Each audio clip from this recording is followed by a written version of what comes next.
This is the Friends of History Debating Society. I am Gaius in Londinium on a not-so-chilly evening in midwinter.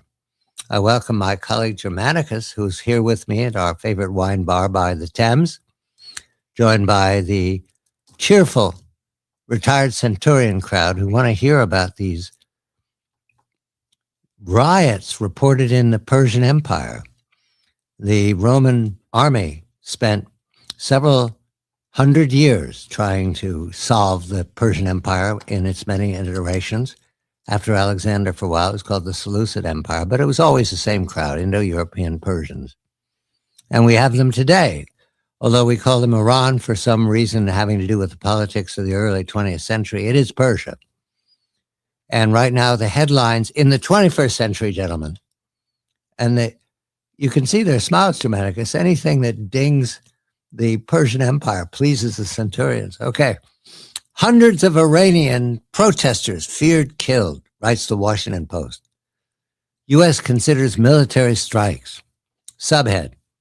Trump administration national security officials were preparing to meet on potential responses, including a range of military options. That's the Washington Post, the official newspaper of the capital city, within these last moments. I welcome your thoughts, Germanicus, because Persia is where Roman armies go to die, especially Roman armies led by Roman emperors go to die. The most notable death, to my mind, reaching back to the late Republic, was Crassus and his son, who marched against the Persian Empire of the moment in order for Crassus to prove that he was a warrior king and that he could take on Pompey the Great and Caesar. Well, he couldn't, and neither could his son, and they never came back. When Caesar was assassinated in the Temple of Jupiter in 44 BC, he was planning to leave the next day to conquer the Persian Empire. He was off. He was going to show the Romans Senate that he was better than Crassus and better than Pompey the Great. And then he was dead. So here we are, 2,000 years later, and the Persian Empire is trembling with protests in the street and was said to be the possibility of military intervention by the United States. If that was all we had tonight, Germanicus, we could stop and discuss Persia, but it's not all we have. Venezuela. This one's hard to encapsulate. I'll do what I can.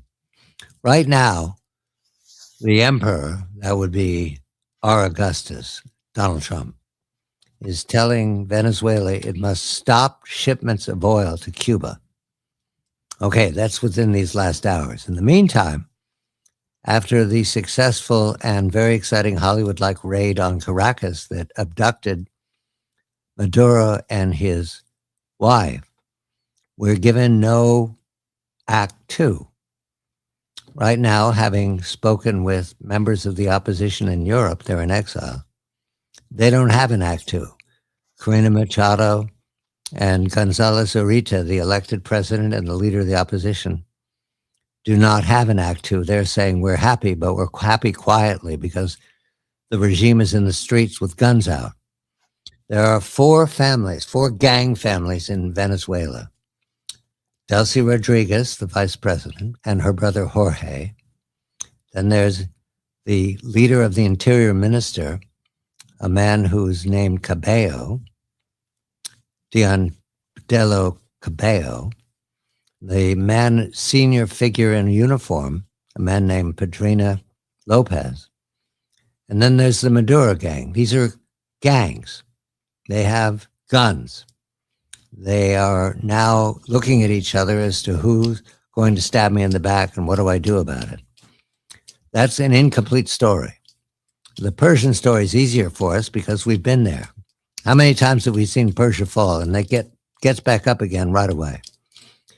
There is trouble also in Europe, but I'm overwhelmed. So I stop there and come to you on the matter of Venezuela, Caracas, incomplete, and Persia, Tehran, incomplete. Your choice, Germanicus. Good evening to you. Good evening, Gaius. Not simply the tone, but the the overarching proscenium beneath which all stage action occurs for this administration is the dramatic action of a grand opera. It's more than a play. It has stirring music. It's Wagnerian in its scope. And yet, as we have discussed, it's also theater at its purest, and thus its authority is that of a great drama. And of course, great dramas can have great authority. But what's interesting to me is all of the great events unfolding, all of the melodramas that we see swirling around, including domestic ones, are part of this larger approach to world shifts that is war of avoiding. In other words, it's pursuing theater or using theater or fomenting theater, which is, of course, what you see in Iran, in order to find a way to effectively transition the U.S. from its, magisterial only superpower, head of the world order. What were the Biden terms? The talking about world leadership, the indispensable leader. That was pursued by the last administration, and it resulted in one of the great disasters of this century for America. In fact, a disaster unparalleled, I think, in American life, transcending even the disaster of the Iraq War, and that was Ukraine. And what this president is trying to do is to move America to where it's going through this kind of chaotic theater. This includes the strange tale of the disposition of Greenland, because in effect that is the kind of theater that allows a shift in transatlantic relations. The Venezuelan theater allows for a shift in America's sphere of activity away from Eurasia toward a kind of enlarged fortress America, including the Pacific up to Japan and Australia. And what you're seeing in Iran, I think, which is a kind of chaos fomented by Israel, is a kind of counterpart Israeli approach to try and deal with its goals and objectives in Iran without actually having to have a war with Iran that Israel might potentially lose. So the strategy here is to achieve objectives through theater and the attendant chaos, and to do so in subversive and at the same time flamboyantly theatrical ways, like the abduction of Maduro, rather than even risk something that seemed as fail-safe and surefire as the proxy war in Ukraine. When Blue and Mr. Biden fomented the war in Ukraine, they were just so cock in the hoop when it exploded, because they said to themselves, this proxy war will bring down Putin and Russia. It did exactly the opposite, and it has really exposed the fakeness of NATO, the paper tiger nature of American military power in general. Even though we haven't fought directly in the war, this has been an American NATO war against Russia, and the US and NATO have lost. And so we're now in a position where we're trying to maintain the chaos as a misdirection or distraction. It's like the amazing Kreskin writ large on the world stage, doing amazing things that don't really amount to much, but that might create enough of a swirl and enough chaos that actually things will happen. Victorian age. Feels like that sometimes to me, Germanicus. The Foreign Office had its hand everywhere.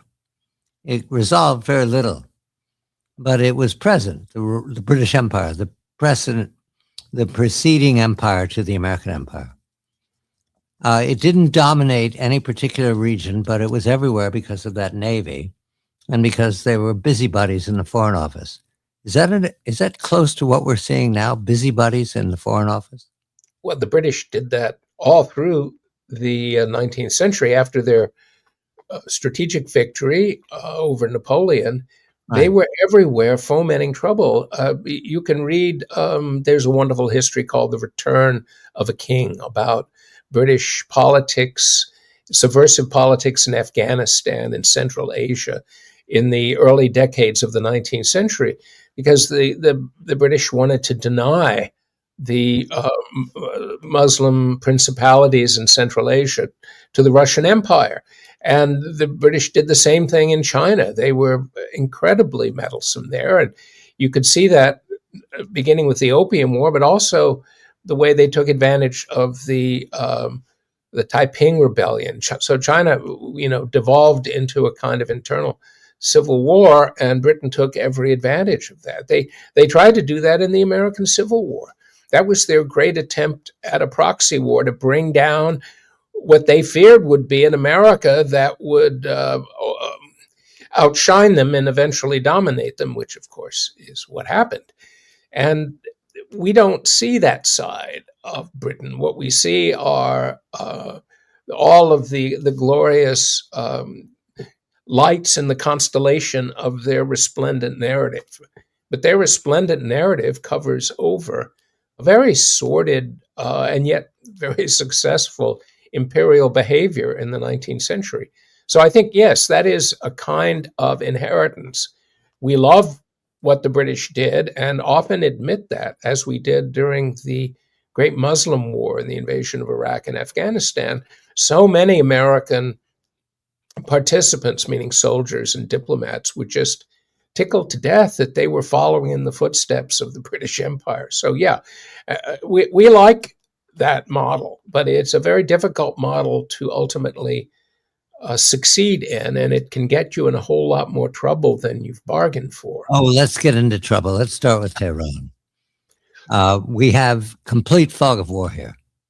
All I can know is what I read in the Washington Post, and I doubt if the Washington Post has confidence in this. They get information. They publish what they can. It's a moving story. We're told hundreds are dead. Who knows how many are dead? We know that the regime is fighting very hard, as it has before, to defeat young people in the streets. That's who's out there. The economy is hardly capable of responding to the demands of the people. The food inflation is said to be 70%. I believe all of that. However, to my knowledge, there is no plan presented to the American people to get us involved in Tehran. I have not heard anything out of the administration except for the B-2 raid because of the threat of nuclear weapons. That was it. I haven't heard any idea that we're going to nation build or participate in nation building. Right. Perhaps Right. I haven't. I also haven't heard any language out of the Washington that we're going to participate in nation building in Caracas. I haven't heard anybody say that. I also haven't heard an explanation for Caracas. Drugs, something like narco-terrorists, an arrest, okay. But that doesn't comport with the facts that we have about who Maduro is and what he represents. Well, there's real symmetry here strategically in terms of American involvement. And as I suggested earlier, the strange and yet compelling nature of the ceremonial plus chaos strategy that Mr. Trump has been pursuing, in the sense that there was a lot of massaging, subverting, fomenting going on in Iran, probably mostly conducted by Israel. But of course, we were massaging and fomenting and subverting in Venezuela going back to the first Trump administration.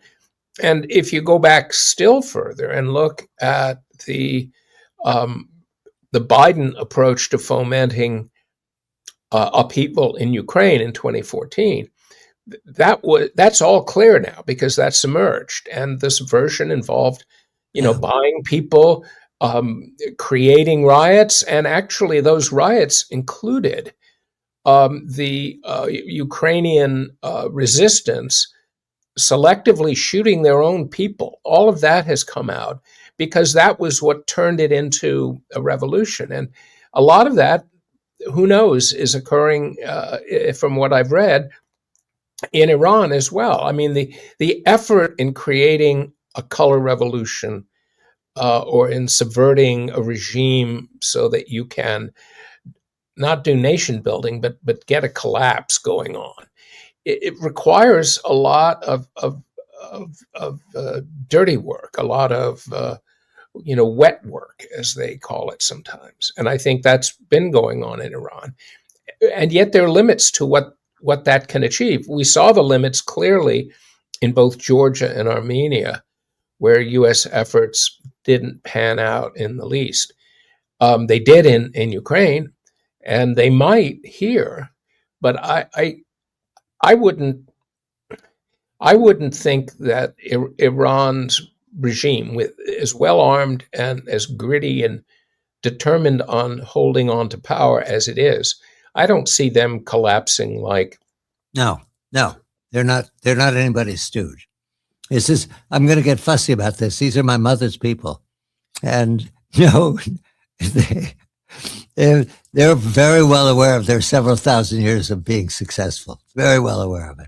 Well, if you remember back in the later 70s, when everything was exploding in Tehran, and the Imperial Guard begged the Shah, they said, "Let us take the city," and he couldn't do it because he was a weak man, not a bad man by any means. But they're entertaining the Riza, having been told for years, Riza Pahlavi, the son, the heir. Yes. Entertaining bringing him back as regent. Okay. Yeah. Because we can't resolve this, I want to add an anecdote you remind me of. Yeah. Towards the end of his life, my mentor, Steve Cohen, who was on with me every week for years, watching the Georgia and then Ukraine situation right up until his death. He was amazing. 3 years ago. There's a book. Anybody can find it online, Amazon. War with Russia ? He wrote the book. He published it years before 22. He wrote the book making the impossible suggestion that we were going to go to war with Russia. Caveat, we are at war with Russia. Okay. Steve told me always that it was a puzzle to him. He didn't resolve it. That each time there was a brush with settlement. Minsk I, Minsk II. You remember the four leaders of Europe meeting in Minsk, the capital of Belarus? Yes. Angela admitted all of this was a lie, by the way, later on. And each time they came close, there would be an incident that veered us back into confrontation. The shooting down of a civilian aircraft, or the incident in Odessa when the fire was set and burned people alive. That's right. And Steve made it clear to me that there's nothing to prove here, but it sure looks like state security getting involved. And he didn't name whose state security. Right. He didn't choose a side. If Steve Cohen had a side, it was on the people who wanted to bring Russia back into the 21st century as a capitalist republic. If he had a side, I mentioned that. I'm reminded of it. It's not provable. It's not supposed to be. The people who run disinformation campaigns are very good, Germanicus. Well, it isn't just disinformation. I mean, it's brutal. That's why I use the term wet work. I mean, the killing, targeted killing, and maybe it was real, and maybe they were taking advantage of it. We don't know. Sure. Well, of course. Well, you're supposed not to know. I just mentioned because they're good and we recognize they're good. We're going to turn to something that's close to home that we also can't resolve. It's wonderful. It's not resolved Sunday, Germanicus. We're going to Minnesota. This is the Friends of History Debating Society live from Londinium by the Thames with, I think it's 40 degrees Fahrenheit out there and the snow's spotty leaving us. It would be nice if it went a couple more days like this. And I'm John Batchelor.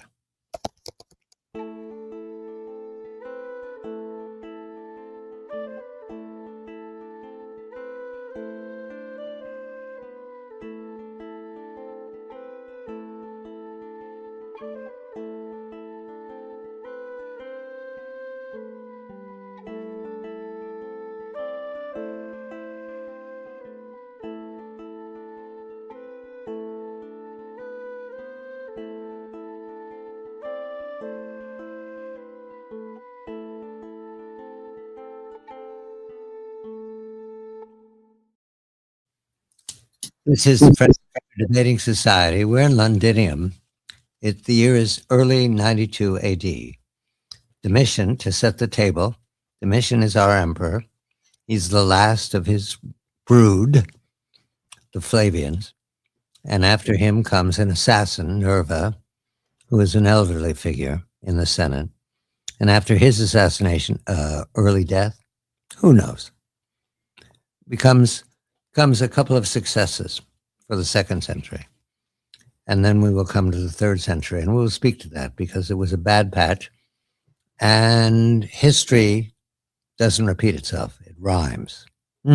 So we're aware that we could go through a bad patch and still be the successful American empire. Right now, we have a domestic situation that is fog of rhetoric, and there's nothing to be gained other than to follow it as best we can. It's in the state of Minnesota, and Minnesota was where you found agreement, liberal agreement for many decades. You will recall that Ronald Reagan won a big victory over Hubert Humphrey one time. Hubert Humphrey? No, it was, I don't remember who he won. Oh, Walter Mondale. Humphrey came from Minnesota. Germanicus, that just sort of popped out. I'd forgotten that. Over Walter Mondale. And I think Ronald Reagan took all this, everything, every state but Minnesota. I'm remembering this incompletely.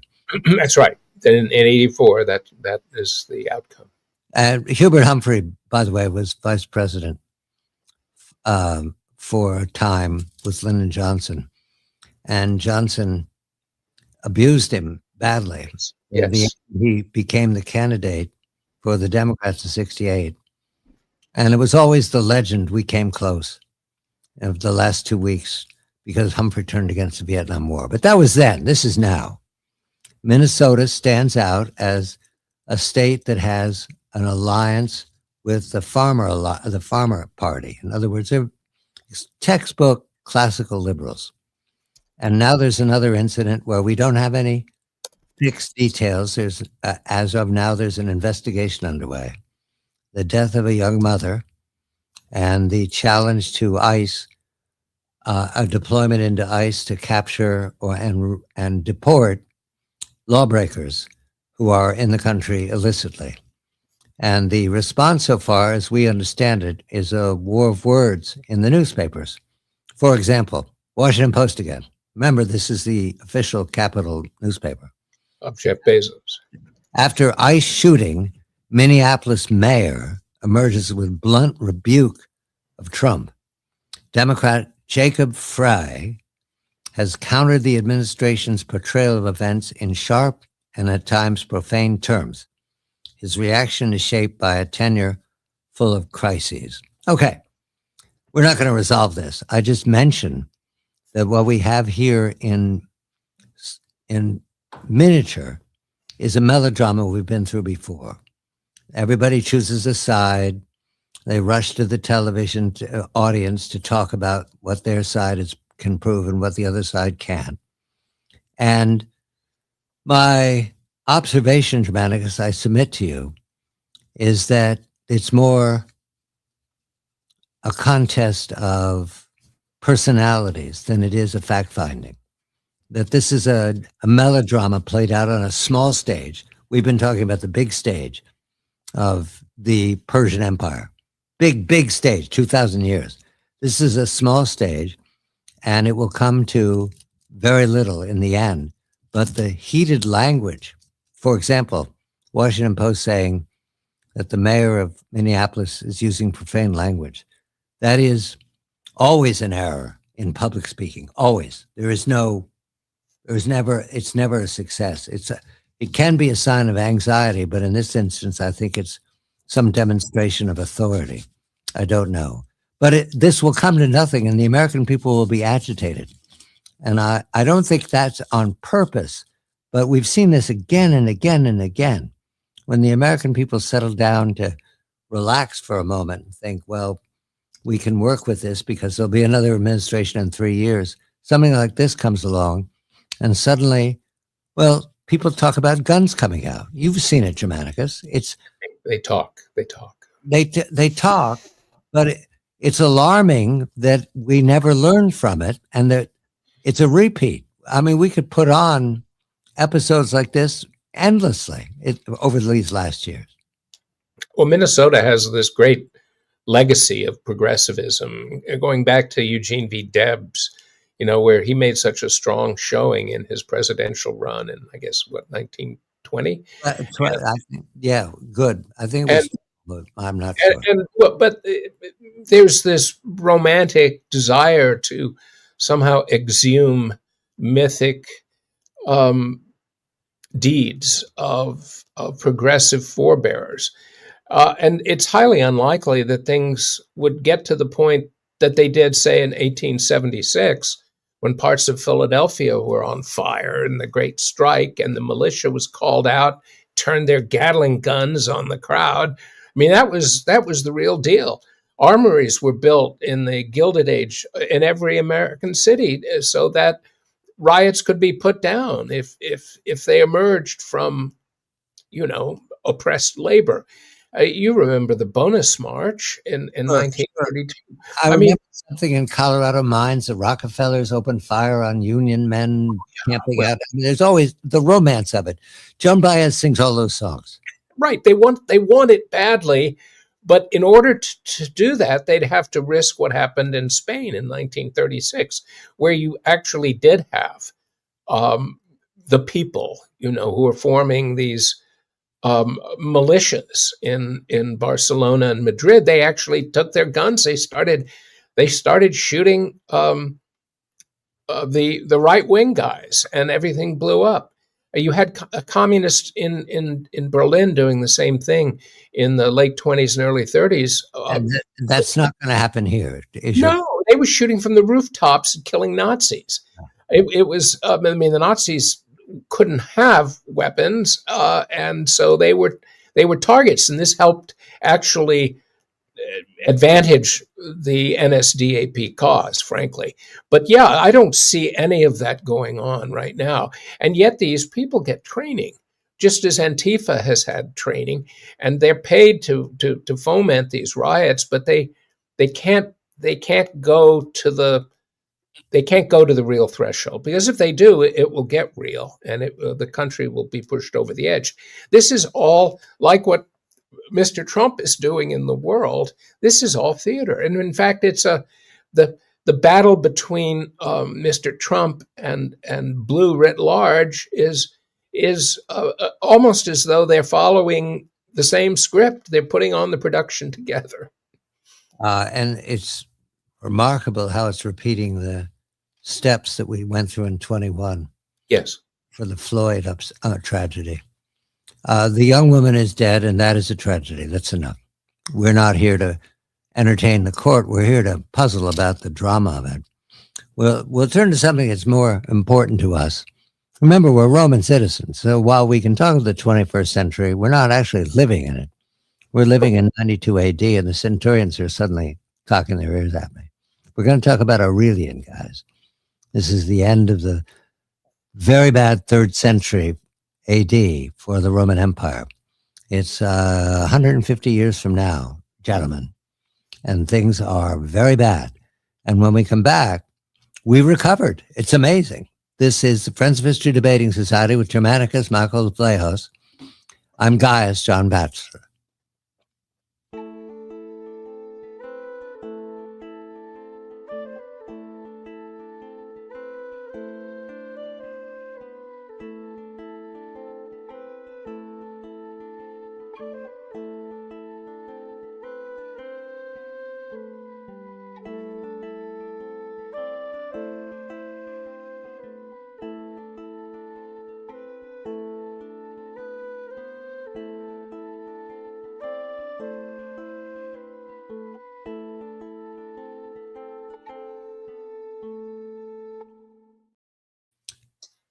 This is the Friends of History Debating Society. I'm Gaius. Germanicus is here. The centurions are here. They're in their second cup of wine. And I told them we were going to speak of Aurelian. Who's Aurelian? He's an emperor who took control of the vicissitudes of the 3rd century, 150, 170 years from now. He was a general, a successful general, and he worked for an assassinated emperor. There were a series of assassinated emperors here, all from the barracks. And the contest in the future, gentlemen, was who gets to name the emperor? Is it the army or the Senate? Those were the two powers of the institution in the 3rd century of the Roman Empire. I do not believe the Americans have reached this point, but they can, and they might, and they've been there before. Certainly the rush to Ulysses Grant in 68 and again in 72, despite his inability to supervise the Reconstruction period, was a rush to the military. And the choice of Mr. Eisenhower in 52 to answer the Democratic FDR machine, the social welfare state, that was a rush to the military to take charge of America, fight the Cold War. We can do that again, but we're not going to speak of America. We're going to speak of what happened in the 3rd century. Is there an adequate explanation, Germanicus, for how many bad generals turned into bad emperors and then dead ones in the 3rd century? What was the ripple in the empire? The empire had been slowly unraveling below the surface after the death of Marcus Aurelius. And when a semi-stable dynasty, which is called the Severan, was founded by Septimius Severus, things seemed to get back on course. But the real problem was that Severus maintained his authority by buying off the army. And they kept demanding more and more money that Rome didn't have. And meanwhile, Rome's economy was unraveling because of the debasement of the currency. And it was moving away from a monetary economy into a barter economy. That's how bad things were.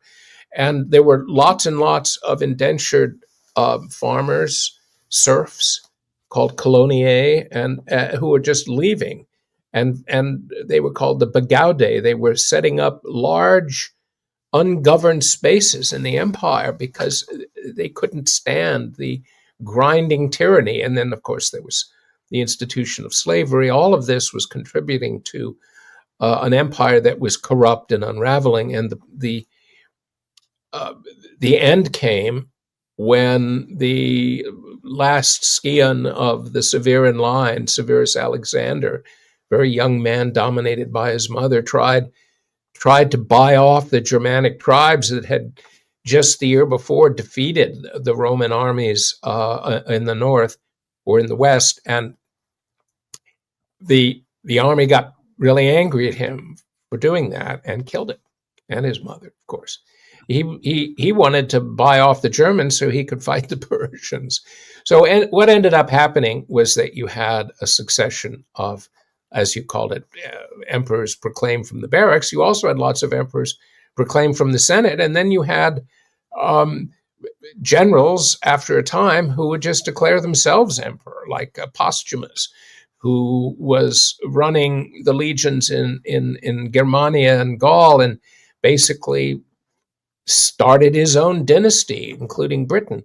Then you had the Zenobia of Palmyra she was part of a Palmyrene dynasty, which included Syria and Palestine and eventually Egypt for a while. The empire was literally coming apart. And the two key events were two great military defeats. One was the defeat of Decius. And that defeat in the West, this was right around the Danube Delta, the army was wiped out. It was as bad as the Teutoburger Wald, or as bad as what would be the defeat of Valens at Adrianople in 378, and essentially just opened up the Danube frontier to inundation by Goths and other Germanic tribes. Meanwhile, in the east, the Emperor Valerian was not only defeated by the Persian Shah Shapur, he was captured, and his capture was paraded on social media throughout the known world because these great statues were built of of the Shah Shapur. He was 30 feet high on a horse with Valerian down below on his knees in prostration. These two defeats allowed for the Palmyrene to essentially secede, and also allowed this dynasty in the West, in Gaul and in Spain and Britain, to secede as well. And somehow,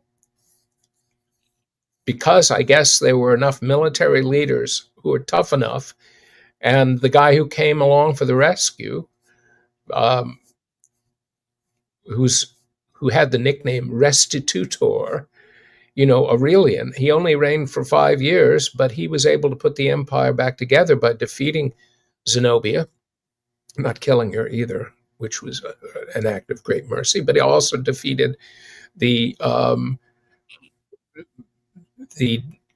secession in the West, and the empire was put back together. It wasn't free yet because it was still a mess. I mean, essentially, the crisis of the 3rd century is a warning to the American empire today, because what had happened is that a constitutional order that had finally been arrived at after a bunch of civil wars in the 1st century, our century, and the failure of the Julio-Claudian dynasty to create some kind of monarchical transfer of power, the Roman elite and its army were able to come up with a peaceful transfer of power in the 2nd century. And that entire century was blessed by the fact that you had a peaceful succession and you had a working constitutional order. That really came apart in the 3rd century, and it could only be put back together by creating a new constitutional order, not based on the principate or the ideals and vision of Augustus, but on a wholly new Roman order. And it worked, and it worked for a long time, but it was very different and not very Roman in the old sense. It created a different kind of emperor system.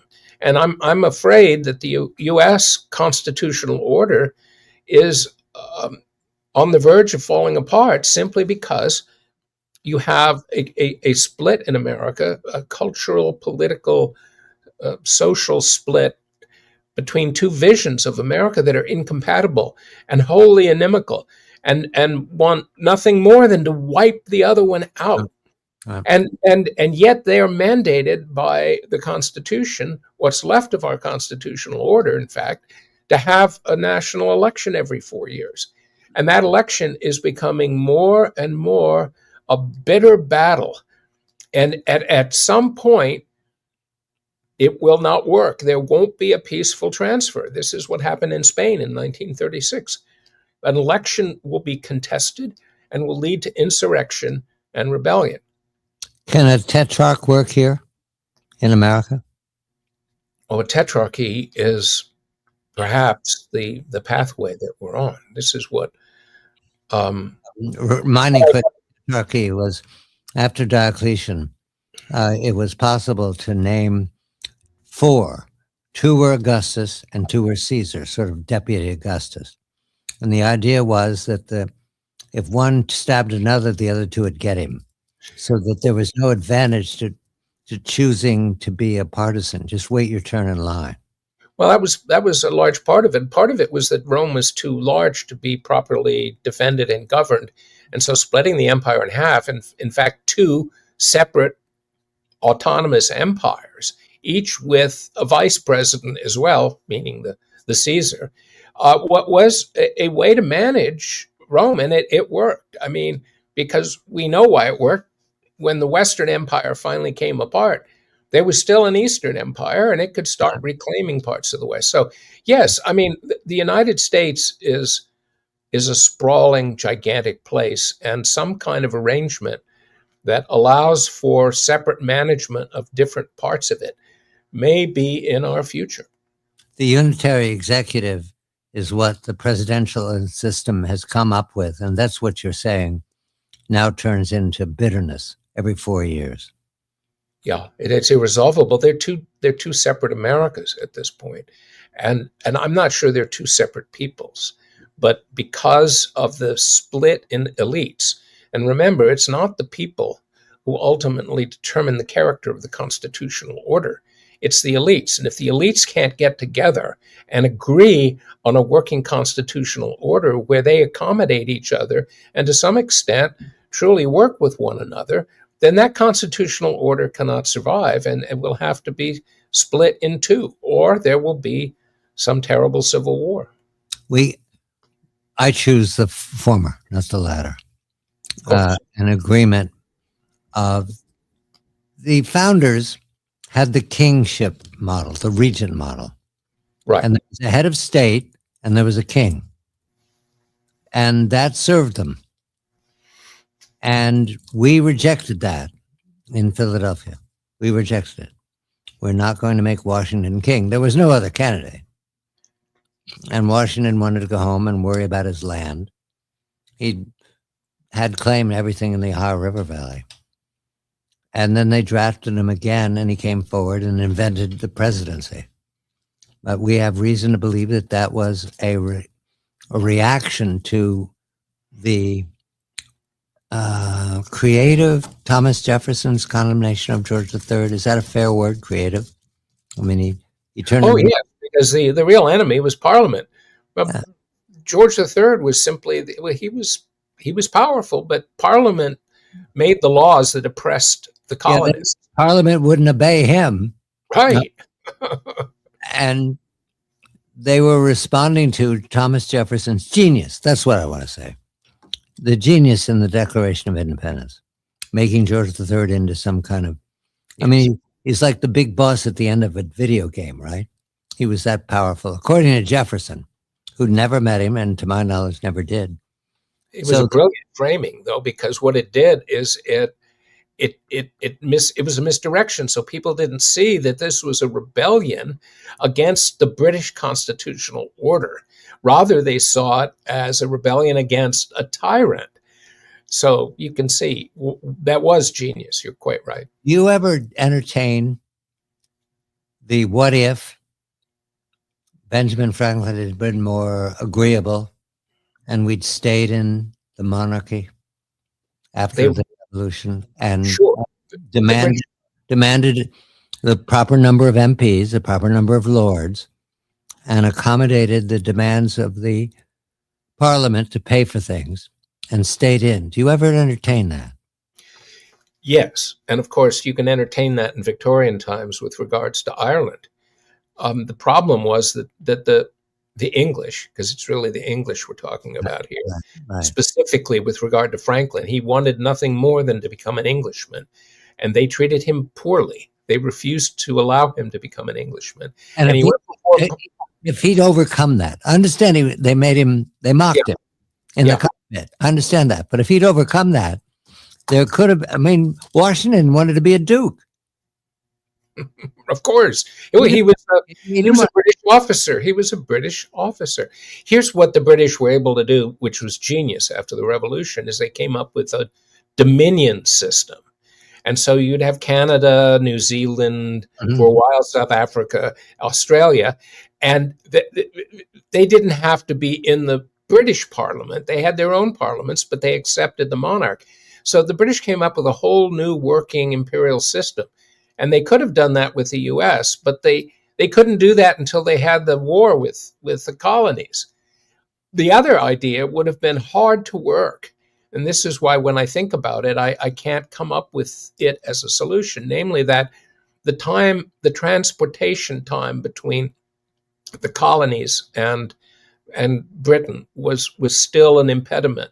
So it would have been hard for true representation by the colonies in Parliament. Maybe it could have been overcome, but in the 18th century, it was still a real barrier, I think, to going forward that way. But ultimately, I have to say, just because it's true, the English were an imperial society, and they thought of Wales, Scotland, and Ireland as their possessions.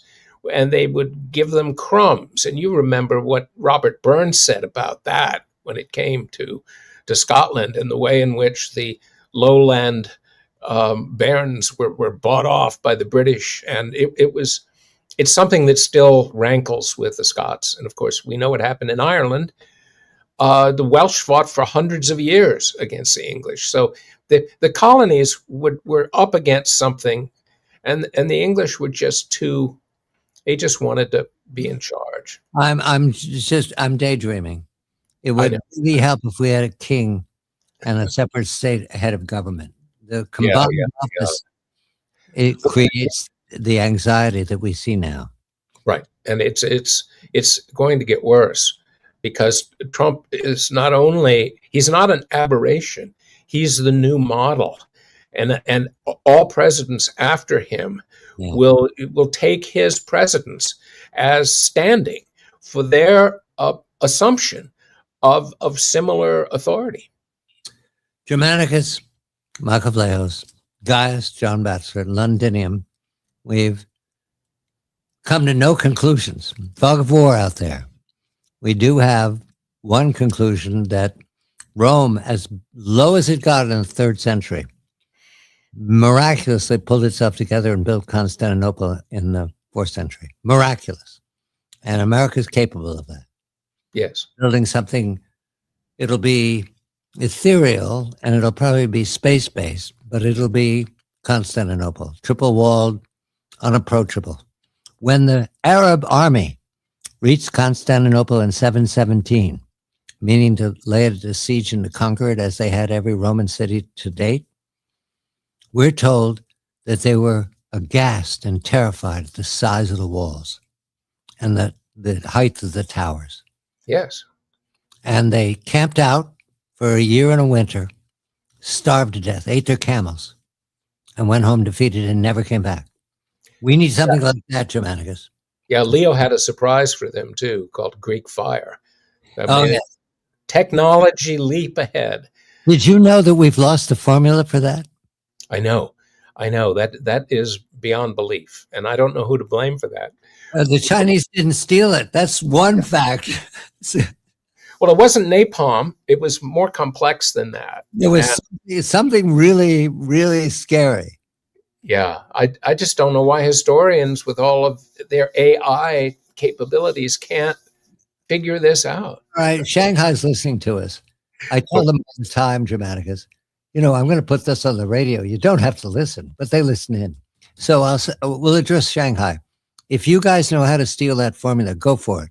Because 2,000 years later, we don't have it. Germanicus, Gaius, Friends of History Debating Society, Londinium, will return in a week. Thank you for listening. This is live Londinium, the Friends of History Debating Society.